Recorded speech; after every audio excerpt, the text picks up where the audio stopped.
पांडू तू डोंगर बघितलास का? तो तोच ना जो घातल्यावर संगीत आम्ही सोलारता तो नाही. मग कुठला? खंडोबाचा डोंगर. हो का? तो काय असतो? लग्न झाल्यावर जेजुरीला जाऊन करतात तो डोंगर. हो का?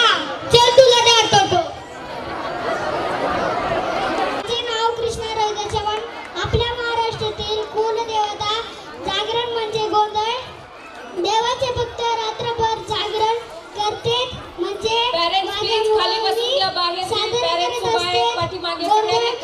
कार्यक्रम बघावा.